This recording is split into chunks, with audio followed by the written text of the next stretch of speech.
I did like a school training this morning because I still do those sometimes. And so one of the questions I like opened with the staff is like, what's one word to describe like your summer or whatever?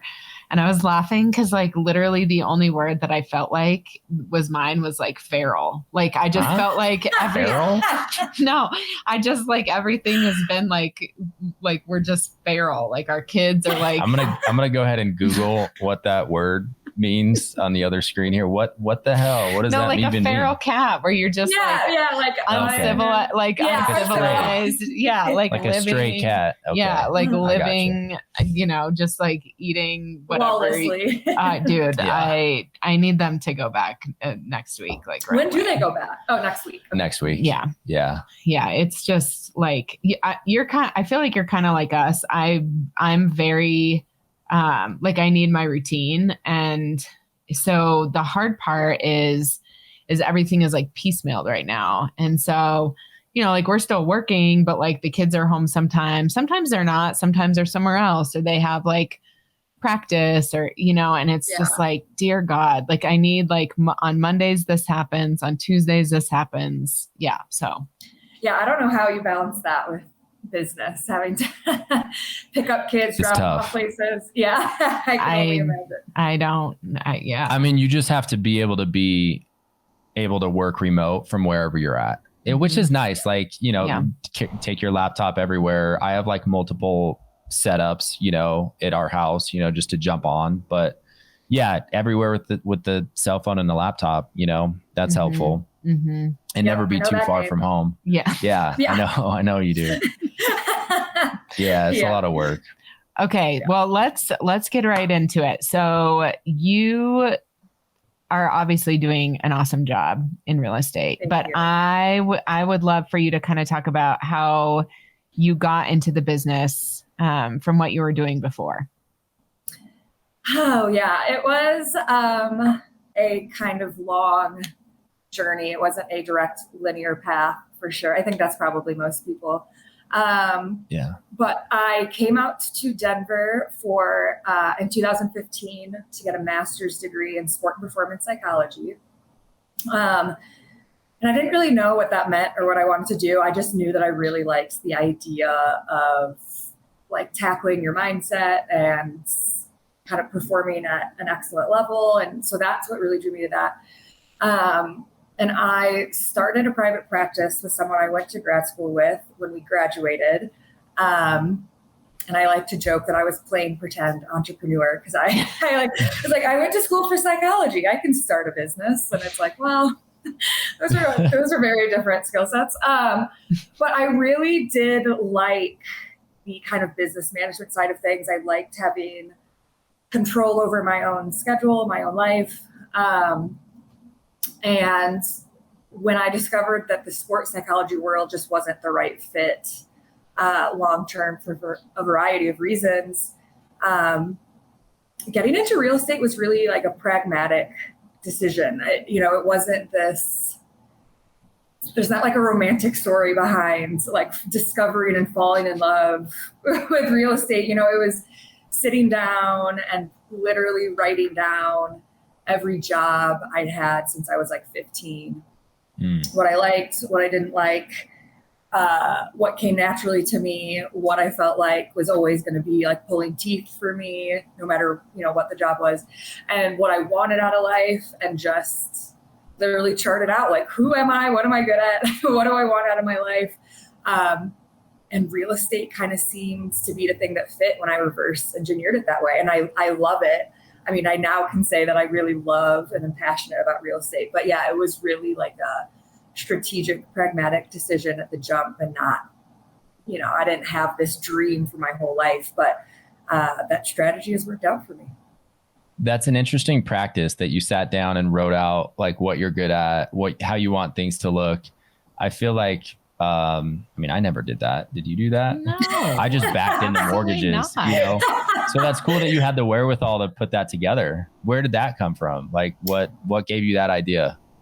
I think part of it was probably the education in sports psychology, of just the idea of like taking a step back and looking at the whole person and starting there as opposed to like the end goal. So it was less like, yeah, I knew what I wanted my lifestyle to be like. I obviously wanted to make money, but I just knew, I mean, there's a million and one things in the world that you can do where you can make a lot of money, right? So I just knew that if I just threw something at the wall and hoped it would stick, I could spend the rest of my life hating what I was doing and continuously changing industries and continuously pivoting and being that person who's like, I just, I do it because I have to, but every day is a slog. So I was just really kind of mindful of, let's take a step back and look at the person, myself first, and put money aside and work on the principle of like, what am I going to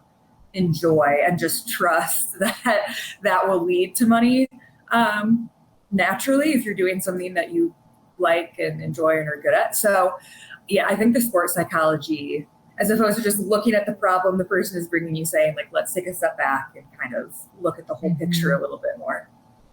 Well, I feel like you had like a really good understanding of who you were. Like, I feel like that is something that I think probably a lot of people, when they're choosing jobs, don't necessarily think through. But a lot of that probably meant that you had to outline like who you are, what's your why, like what do you value, what are those things that you really stand for, what are the things that you can like suck up and deal with, and like what are the things that like you absolutely can't, Yeah. Well, that's actually a big piece of it too. I mean, it's really easy to find things.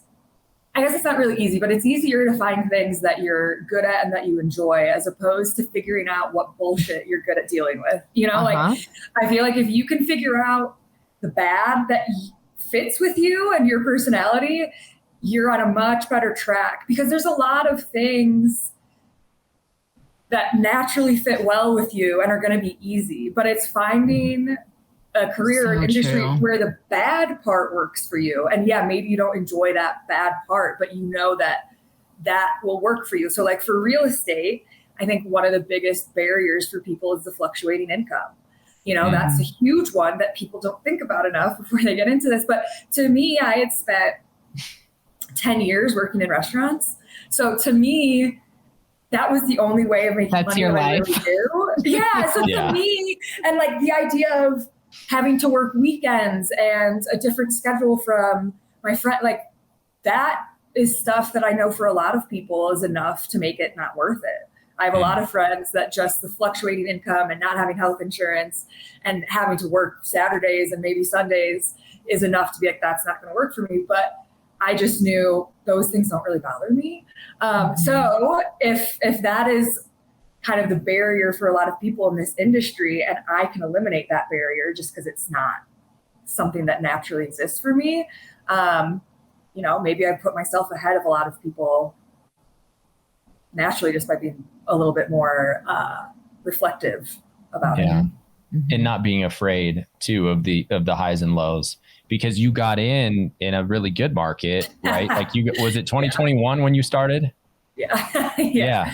Well, I'd say good market. There was a lot of opportunity out there. It was still a really difficult market though, from a buyer standpoint, for sure. A little bit easier from a seller standpoint, but a lot of sellers then end up being buyers. So you have to understand a lot of different facets to it. Like when you started, we like to ask this question: did you hit stumbling blocks right off the bat? Were you successful right off the bat, or did it take you a while to feel comfortable and have some wins? Yeah, that's a really good question. Well, so, I mean, obviously definitely had some stumbling blocks, which I'll get to, but I approached choosing my first brokerage very similarly to the way I approached choosing real estate as a career in general. So like I really sat down and thought about what is the challenge of being with your first brokerage or starting your career in real estate? Like, what is that hurdle? And for me, I theorized and figured it would be getting business. And I think that's where a lot of people struggle. And so I chose a brokerage that fed me a lot of internet leads. So that really did And I was right. I think that was the biggest stressor starting out for me, was that building business. So that helped a lot that it was 2021 and internet leads were robust. I will say though that I underestimated like the emotional weight of working in real estate. That was definitely my biggest hurdle. My first year was just understanding, not internalizing everything that goes wrong with a client. And like when people lose offers, when inspections don't go exactly how you want, all those things. It's that idea of presenting information, but not taking responsibility for that information necessarily. So that was really hard. I mean, especially 2021, I have one couple in particular that I always think of. They were looking for a single family in Park Hill. And it was truly a bloodbath to get them under contract. And we did eventually, but there were a few points in time with them where I was just really struggling with like empathizing a little bit too much. So I think that was probably my biggest hurdle or like stumbling block that first year, was just understanding like the emotional weight of real estate. I think though, when you are like have like a high emotional intelligence, or like are a really like empathic person, I think that you do automatically like take feelings of other people on very like easily. And so it is hard because you like deeply feel like the feelings of the people that are in front of you, and you have to like talk to yourself and be like, okay, these are like, this is, you almost have to like look at yourself as like a messenger, you know, because it is difficult. You get in this place where you just take on their emotions, and that's easier said than done. Oh, it's especially at the beginning of a career too. And it's still hard. I've been in lending for a long time, but like at the very beginning, everything is so emotional because you also want to be successful. You know, a lot's riding on getting an offer accepted from, you know, your personal perspective, but also the family's perspective. But you're right in it. You're with them. You're going and you're seeing the excitement on their face, and then needing to tell them the bad news that they went with another offer. I mean, that would be tough. What do you do to like, what are some strategies? Like, how did you, and I'm sure it's still hard, but like, what are some strategies that you use to overcome that? You know, I think that my years of working in restaurants really developed a skill in me of being able to deliver bad news without people getting mad at me. Yes. I mean, even something as silly as being like telling someone that the kitchen is backed up and it's going to be another like 30 minutes. Like I spent 10 years doing so. Like, I think that helped a lot. And then obviously like the psychology training of just kind of being, practiced in delivering not so you have great a good background. Yeah, you have a good background for being a realtor. Thank you. But a lot of it is just like I'm just thinking. I was just thinking of the kitchen, like just how pissed people get when you're like, yeah, the kitchen is just a complete dumpster fire. When someone tells you that like the meal is finally up and then they screwed something major up, and then you have to go tell the table like, oh, you know, that thing that took 45 minutes is going to take another 40. And you're like, I have to go tell them that. You go ahead. Right. So, yeah. And you almost have to take the blame too. That's what I used to do. Like, it's my fault, you know, and then people were cool about it, because if you blame the kitchen, it's almost like a cop out, you know. It's so hard. Yeah. So I feel like, I mean, conflict management in general is so much just empathizing with people. And not trying to discount their feelings or argue against their perspective at all. Like, I've noticed that when people are upset, and it's so simple, but when you're just like, I hear you, like, I completely agree, I'd be pissed off too. Like that alone, as opposed to being like, don't be angry. You shouldn't be angry. It's going to be okay. Yeah. And it's like, that's not what people want to hear. People just want to know that they're not alone and that their feelings are valid. And because if you take someone's feelings as valid, you're taking their problem as valid, right? You know, if you're like, yeah, you're allowed to be pissed off about this, you're validating the problem in general. Whereas if you try to make them not pissed, you're trying to tell them you're overreacting. So if you're just willing to ride it out with people, and not try, I mean, to your point, like not try to put the blame on anyone else, take the responsibility if you can, you know, people just want to feel like you're on their team. So it's really, I don't feel like it's rocket science. It's just being able to really not have an ego involved and just, I'm on your team. I'm on your team. I'm on your team. Well, and the more, you know, experience, the more you do it, the more you have those conversations, the more you can, you know, set expectations up front too. Is that a big part of what you do? Oh my God. With your clients? Yeah. I mean, I joke, and it's not really a joke. I feel like most of life, finding satisfaction in life is just expectation management.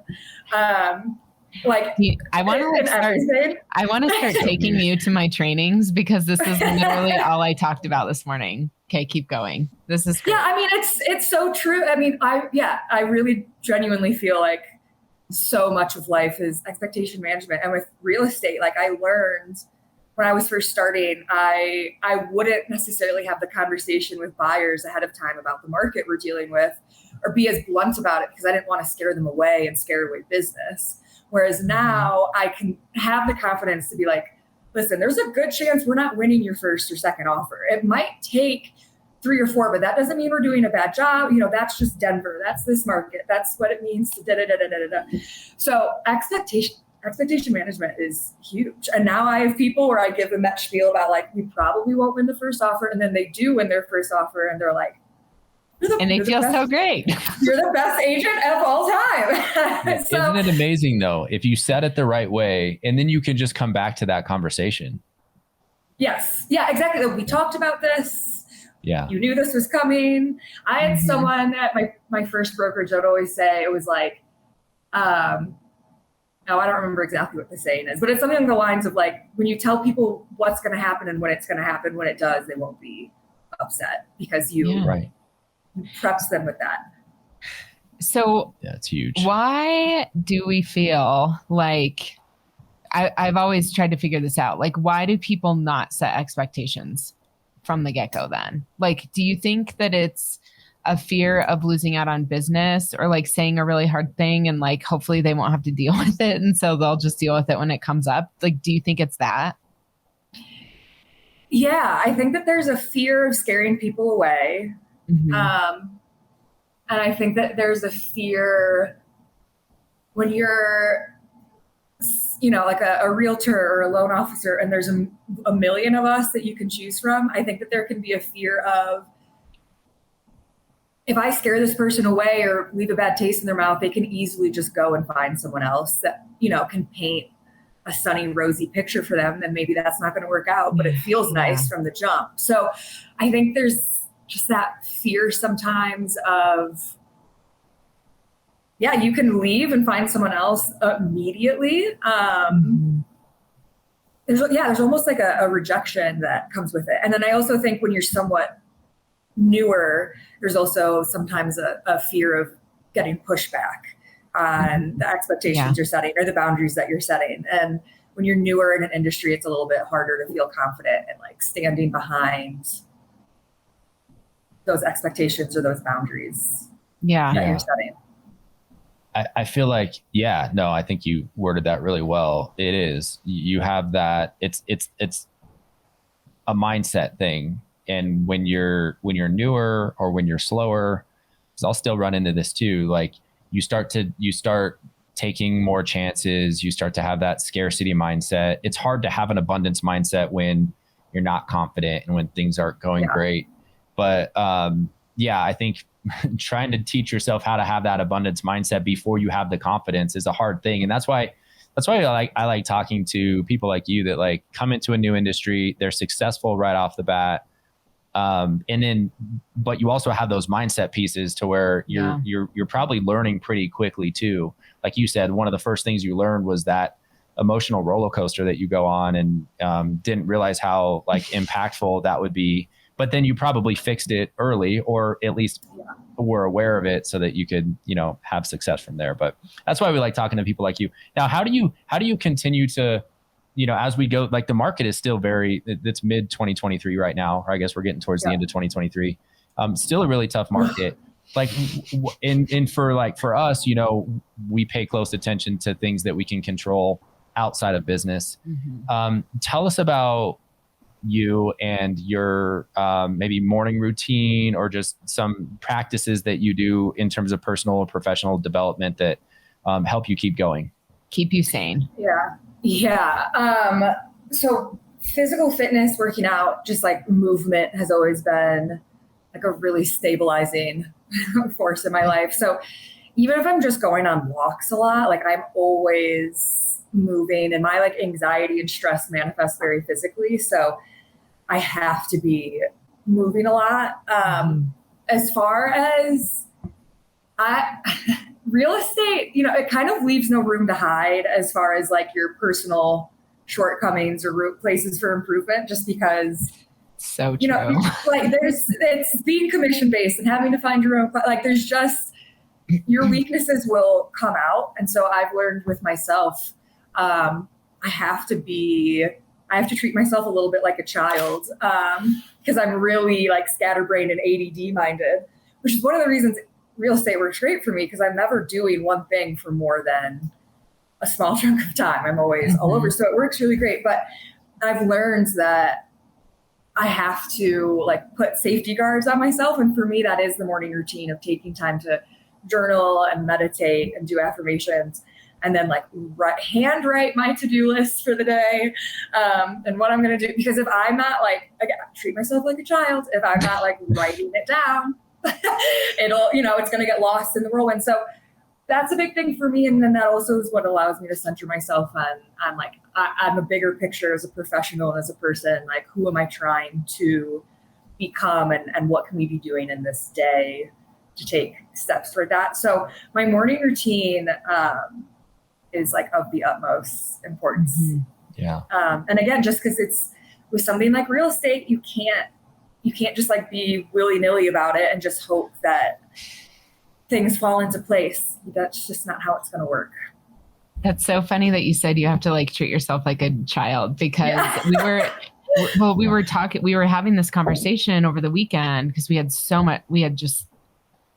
a lot going on. And so, we feel like we're always like making these decisions about like what we are able to do and then still like be functional like adults during the week, and it is like you have to like give yourself a bedtime. You have to like be like, no, Jen, like you can't go out tonight because you have this serious thing this week, and your mind has to be in the right spot for it. Like it's so, I didn't know that being a grown-up was like basically parenting yourself still. Like, you know what I mean? Yeah. Well, I think especially when your success or longevity in the industry that you're in is just completely results based. That plays a huge role in it, right? I mean, like, because if you're just like, I'm going to go punch the clock, which I couldn't do. Doesn't sound like that's something that you could do, Katarina, either, or have ever done. I think that's a little bit different, because then you're like you mentioned before, if you value the weekend and those days off, then I think you can let loose a little bit more. But when you know that everything is riding off of like how you do, it's different.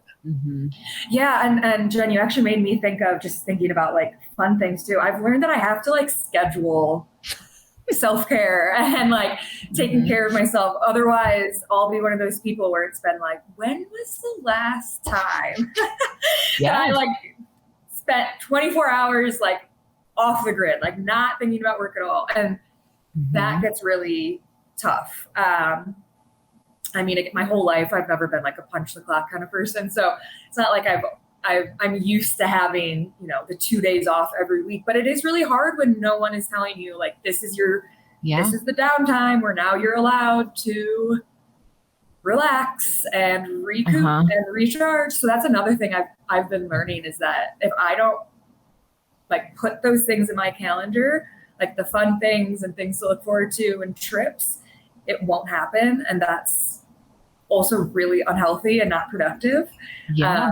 One of my favorite things to say is that sometimes the most productive thing you can do is absolutely nothing.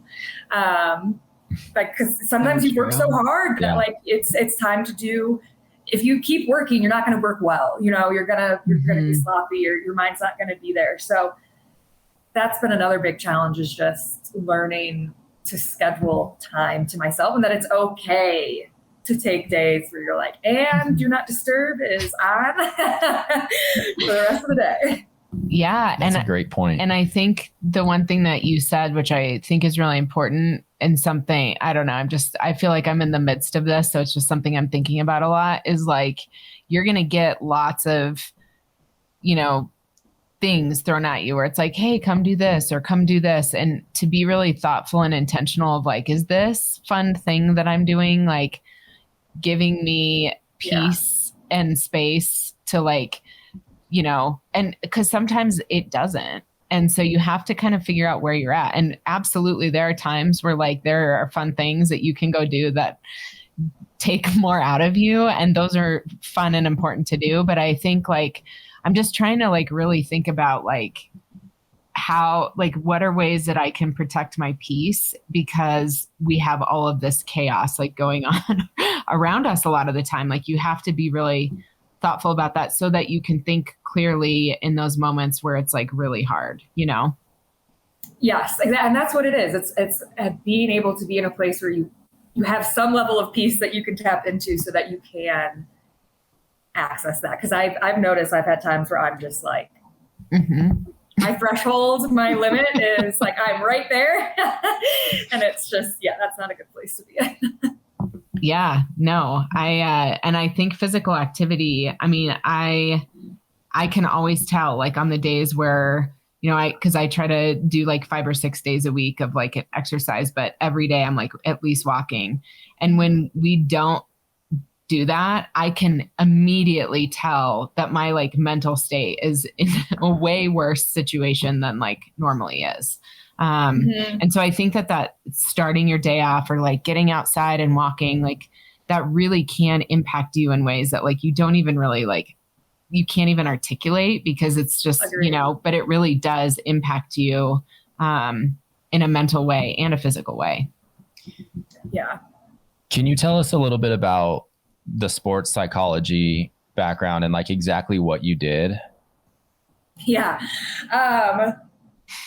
I'm just very interested in this. This is so fascinating to me. Just a quick, we don't have to go too deep on it. It's just always a funny, anytime someone asks me about this, I'm like, what an interesting couple of years of my life.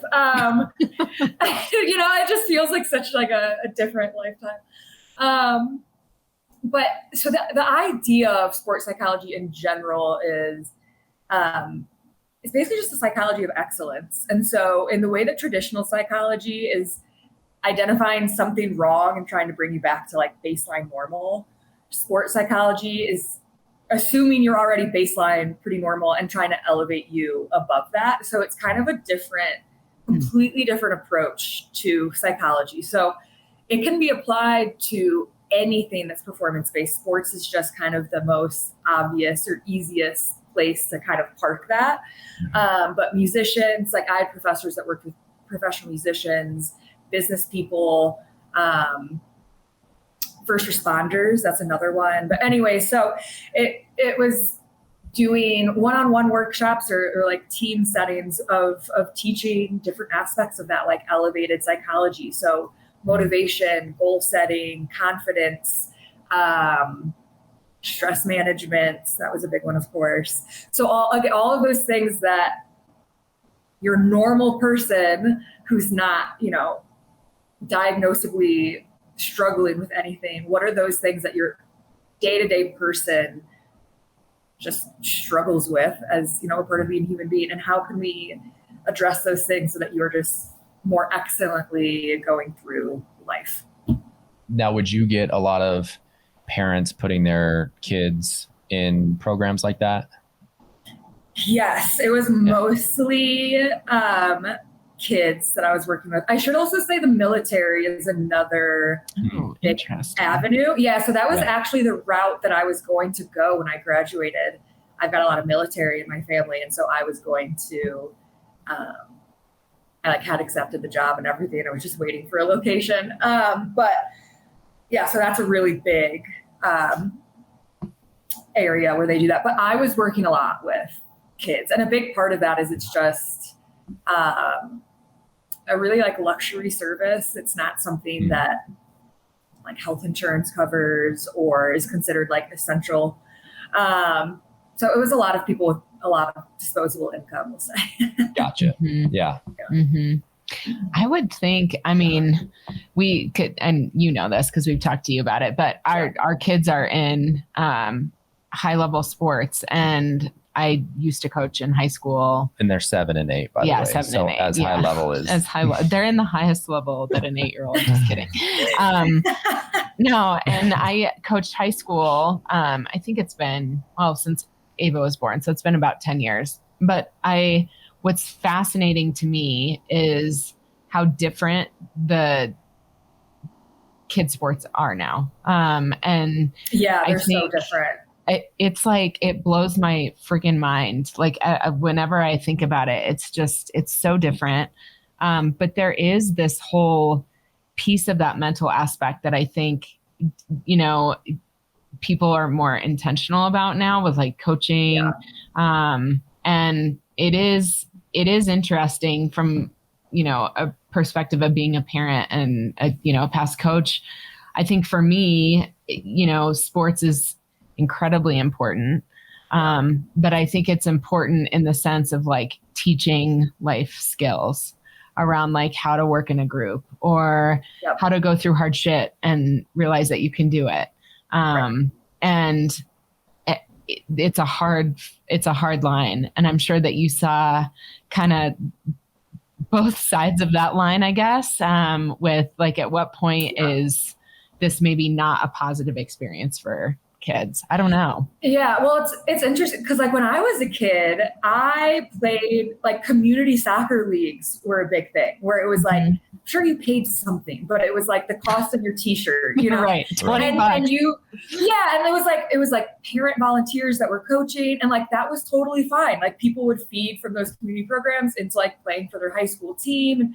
Now it's like, if you want to be, I don't know, like even on a varsity high school team, you have to be in these like club sports where you're paying thousands and thousands of dollars. And there's no like low stakes version of sport, it feels like, for kids, which is unfortunate. Because there's a ton of research that up until a certain age, like for kids, the whole point should just be fun and like starting to learn how to cooperate with kids and how to win and lose and handle those appropriately. But like up until like early teens, there's a lot of research that says like that's the point, and like don't try to make it anything more than that.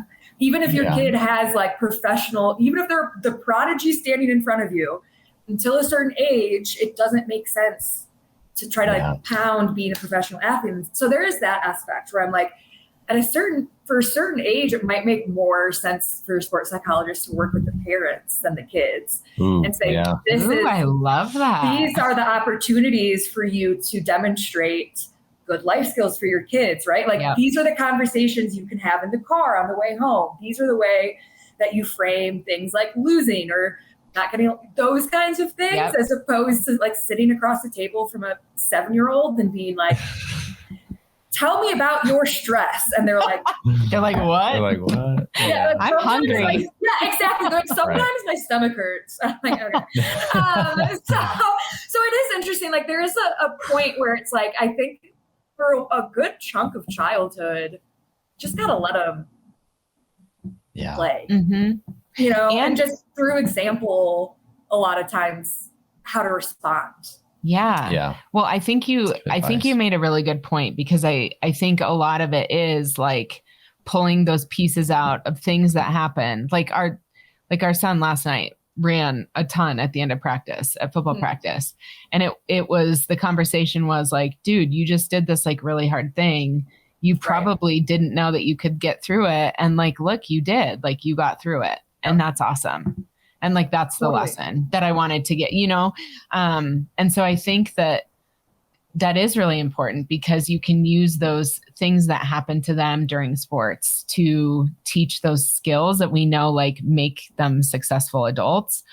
God, that would be like a really interesting like business to do that with parents. Yeah, it's interesting. I mean, I did work with parents a little bit. Some parents were cognizant enough to want to work with me. And I did feel like that was probably the more at a certain age, that's probably the more appropriate or more effective way of handling those kinds of things.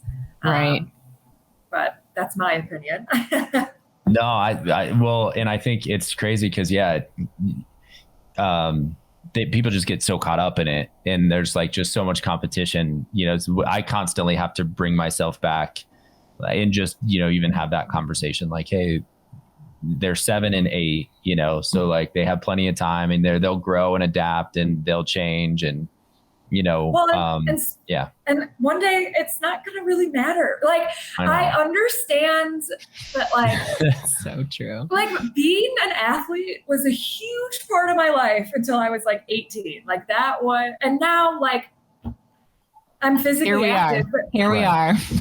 Precisely. You know what I mean? Like it's right. The number of people that are going to actually make a life out of sport is like so small. And so there is like a certain point with like the sports psychology and stuff where it was like, I felt like it was almost doing more harm than good because it was just adding more pressure onto this. Like you have to be the perfect athlete. It's like they're 14. Right. Like let them be a 14-year-old kid with their friends instead of, spending. And it's like the damage 10 hours a weekend.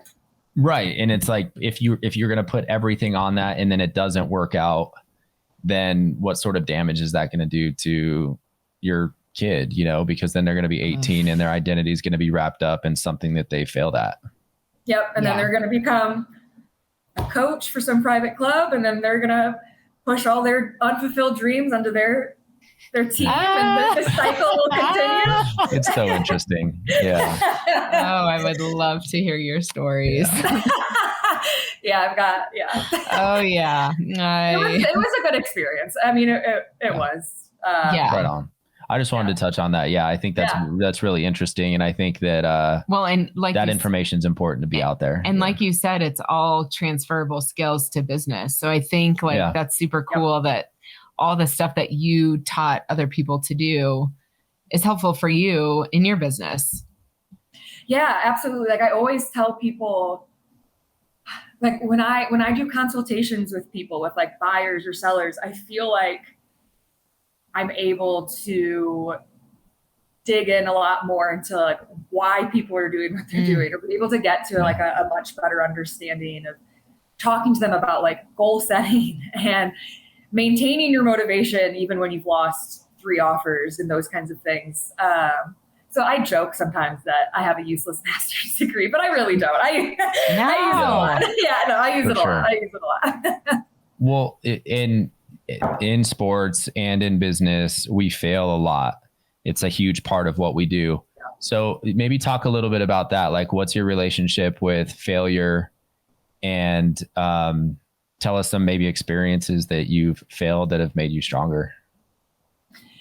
Yeah. I mean, I definitely didn't always have a good relationship with failure. I was a very, very anxious kid. And so I think I always put a lot of pressure on myself. I know I put a lot of pressure on myself with everything. And so it was really hard for me for a lot of my life to deal with quote unquote failure. I think a big turning point for me was when I when I ran a marathon for the first time. I've only run 2 marathons. So I don't say that as if that's something I do all the time. Probably will never do one again. But the first time I ran a marathon, I think it was really transformative as far as my like relationship with failure, because success in that arena, one, is so subjective. I mean, yeah, there's like finishing, but like, yeah, are you just trying to finish this thing? You're trying to get a time? Is it's so subjective, winning or losing or whatever in that context. And then it was also an interesting experience because, and this might sound bad, but like marathon running is not like a skill-based thing. It's just putting in the work. That's all you're doing.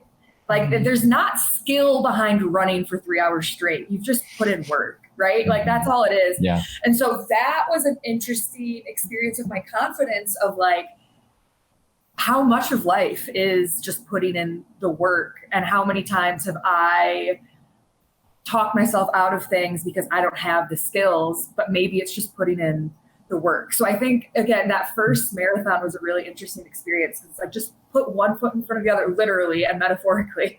Literally. Yeah. And you'll get there. So that was, ever since then, I mean, failure is never easy. But I think I've just gained a confidence in myself and who I am and what my strengths are and what my weaknesses are. And failure is going to happen, and you take lessons from it. There's always a positive in every failure. And I just try to focus on that. What is the good of any failure, which is always the lesson. I was literally journaling about that this morning. Okay, I screwed something up, but there's good in there because there's always a lesson. So, I think a big part of it is the relationship you have with yourself and being able to be compassionate towards yourself. And like when you know what your strengths and weaknesses are, we all have them. I think it's easier to be compassionate on yourself. Like when you're doing something that doesn't play into your strengths, when you do something that's hard for you and this isn't natural for me and this is a hard thing for me to do and I didn't do it perfectly, but of course not, because that's not the thing that I excel at in life. So I think a lot about it is just the relationship you have with yourself. Well, and I think what you said is really important, because I think what a lot of people do and what you naturally want to do is like you mess something up or you don't do something to your standards and then you internalize it. And so instead of saying like, I messed this thing up, then you go into this place where you're like, I'm a piece of shit or whatever, like you want to create. Enough. Yeah, I'm not good enough. Like I'm, I shouldn't be in this job or I shouldn't, whatever that is. But I think that when you start to like fail enough, which I think is so important for people to understand that like you're going to, like anything new that you do in your life, you're going to mess it up multiple times over and over. And if you're not actually failing, like I think then you're not like trying as many new things as you possibly should. But I think you start to get in a place where like you separate that a little bit. So where you can say like, yeah, I did okay, like this, and you really helped me with this because that I definitely struggle with that. But I think that when you mess up and you do it enough, you can start to separate who you are as a person from failures. But it is really hard, and it's something you have to keep working on. And having that growth mindset. Like you said, there's something that you can take from this and learn from this, and make sure that it doesn't happen again, and make sure that you're better the next time. In terms of that, like growth mindset, are you a big reader? Yeah, I am. And I've been kind of rereading some books lately. I've been trying to kind of get back to basics, as they've liked to say this year. Yeah. Any recommendations? So I've been reading The Go-Giver, which is really, really good. I think that's from like 2007. Have you ever read that one? No, I haven't. No. The Go-Giver. It's a really good one. Yeah. It's not about like any business in general, but it's about like relationship based relationships with clients and kind of having that spirit of giving and not what you can get from your clients, which I think is so important in real estate. I think it can be so easy when you're commission based to just be like, I need business. But if you take a step back and try to think about how you're actually serving someone, that's a lot different. I have been listening to Sell It Like Sirhan. Have you? Yeah. That is a really good, and it's real estate specific, but that is really kind of the idea is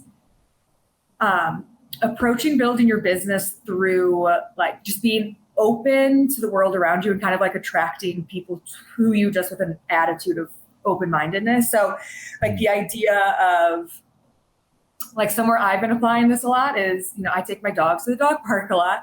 And a lot of times I approach that as like, I'm putting my headphones in, head down, I'm not talking to anyone.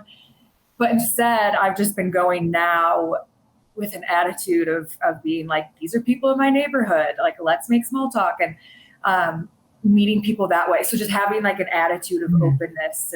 And so that's a really, really good one as well. And then I've also been rereading Ninja, which is always like a classic real estate book. You can never go wrong with Ninja.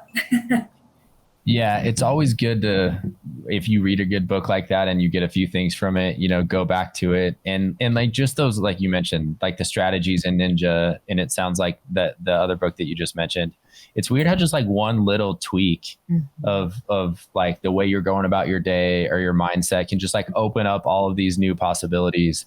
And like so much of it, you control so much that you don't think you control. That's like the really cool part about being in real estate too, is just like you can create something out of nothing just by making a small decision in your mind to just do something a little bit different. You know, I think that's what's really cool about it. Yeah, and another one of those, because you know I live in Uptown, and it's just a neighborhood where people are out and about all the time. And it occurred to me a couple weeks ago, like, why do I not have a coffee shop that I go to? You know, every week for a couple hours. And so I started going where it's like the same people work there, the same like regulars are there all the time. So it's like, just go there when you have phone calls to make, because then people are going to hear you talking about real estate. And so even those little changes of just making myself more available to the people around me can make a huge difference and can be kind of fun at the same time. I love that. You, I want to touch on this really fast because you mentioned this and I think it's really important. So you mentioned confidence, and I think there's this perception out there that people wait to do things until they have the confidence to do it. And I think that you are absolutely in a place where you can touch on this because you've done so many different things. But how do you get confidence? Like how does that happen? So the unfortunate reality of building confidence is that the beginning of it is always uncomfortable. Like there's no hack to gaining confidence where you're not putting yourself out there and hating it in some capacity. So I genuinely, confidence, I always say it's like a fake it till you make it kind of thing. But there is like, it's research. I don't know the name of it, but there's like a feedback loop when you're trying to gain confidence in something. And part of that feedback loop is having to screw up at that thing. But like the first step, you have to try something, just have to put yourself out there. You have to do it. Screw up, reflect on those screw ups, and then that creates the confidence because you're like chipping away at this skill. So, I mean, first step is always going to have to be feeling uncomfortable and doing and doing it. Yeah. So and that, like expectation management, I feel like one of the keys to life is being able to hack yourself into doing things that you don't feel like doing. But a lot of it really is just putting yourself in the situation, committing to putting yourself in the scary situation or whatever for X amount of time, because you have to give yourself some time to do it, and just committing to it. And it's never as bad or as scary as you think. Like cold calling is a perfect example. If you commit that like Monday through Friday, I am going to make these cold calls, by Friday, you're going to feel so vastly different than you did on Monday. The action is the key, because if you think about it all week long and never take the action, you're going to feel just as shitty about it as you did on Monday. So true. But when you actually put yourself out there and you're like, okay, the world is not ending. If I stumbled over my words on the phone, I haven't like lost my job or like, nothing, no one's dying here. So it really is taking the jump, which I know is the hardest the hardest.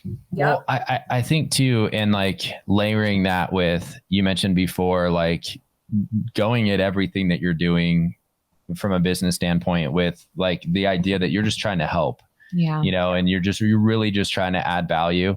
That really helps me, like from a cold calling standpoint, is just, it takes away any sort of call reluctance, because I'm like, I truly don't care if I get a sale out of this. I'm really just trying to help. And I think, that's one of those things that can help you get through those cold calls. I think another thing too, that helps me a lot is like doing something hard, like outside of, the cold calls in this example, doing like a cold tub, and like getting through that in the morning and being like, all right, I'm proud of myself because I accomplished this physical feat. And now I can, that's just some little level of confidence that I have in my mind. So I can go do something else hard in another aspect of life. That is a really, really good. And I think that's why I like the gym and fitness and running. Totally. And I think that's why that's always spoken to me a lot, because I feel like the things you learn in those environments just transcend into other places. And there are sometimes where I almost get like an itch to compete in something, like do a 10K or something. Because I almost get an itch to like, I need to reprove to myself that I'm capable of physically and metaphorically putting one foot in front of the other and just doing the hard shit I told myself I was going to.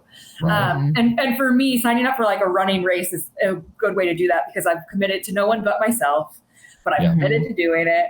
I also have a little bit of pride and ego with running, so I'm not gonna just completely let the ball drop. But yeah, that's a really good point. Is something that's outside of your job or whatever, having some different platform. I mean, like sports psychology of sport is the platform where you're learning these things, but the goal really is to then apply it to everything else. Right. One, it's just like in line with that relationship that you have with yourself. I feel like if you're proud of yourself, that's like one of the best feelings that you can possibly have. That gives you confidence to just go out and just, because if like, you're doing things that, like just from like a diet, for example, if you're like trying to stick on a diet, you just like go off the rails for a couple days, you just don't feel like, I don't know, for me, I don't feel like doing, a workout or my prospecting tasks. So yeah, it's all connected. Yeah, it totally is. Okay. If you could write a book on, do you have something to say? No, go. Okay. Yeah. If you could write a book on any topic in the whole wide world, what would it be on? Oh man, that's a good question. That is a good question. Probably, this is going to sound so lame, but probably something to do with being like a empowered single woman. That doesn't sound weird at all. That's amazing. No, I just feel like that is like the circa 2023. Everyone wants to be like an influencer and like a expert at those kinds of things. But yeah, I don't know that. Without getting too far down the rabbit hole, like the family I grew up in and the environment I grew up in, like all of these things really led me to valuing like my independence as a female as kind of above all else. And now being in real estate, like I'm finding that one of my passions is helping women, especially, have their own like real estate investments that husbands aren't a part of it. Boyfriend, it is just theirs and no one can take that away from them. And that's something that I've been finding myself really passionate about these days. But I've always said that I wanted to write a book. That's always been on my bucket list. So we'll see. All right. Well, what about you could write a book about the connections between, waiting tables. Oh my God. I almost said that in real estate as well. I want to do that. That would be my book. I know. There are many similarities. There's literally endless. And I knew that when I was getting into real estate. I was like, there's a lot of parallels here. But now that I'm in it, I'm like, damn, there's a lot. Like, if I think about like things in my life that have led me to this place, I'm like, wow, working in restaurants really served like a much bigger purpose in my life than I think it's invaluable. Oh my God. Like the skills that you learn. And just from like a reading people standpoint too, if you did it for 10 years, like how many people are you coming in contact with in one shift that within 10 seconds or less, like 3 seconds, you have to read that person, read their personality, adapt to it, and then, serve them for the next hour or two and have it be a good experience, like you learn a lot from that. Yeah. My younger self would be pleased to know that it'll all pay off. Yeah. The 2 a.m. drunk customers and kitchen problems. And it really was invaluable. And I really, really am grateful for it. But man, what a shit show. Yeah, that's a great summary.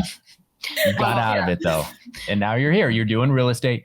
And, we have a lot of real estate agents and entrepreneurs that listen to this and a big sphere as well. Like, where can people find you if they want to connect with you?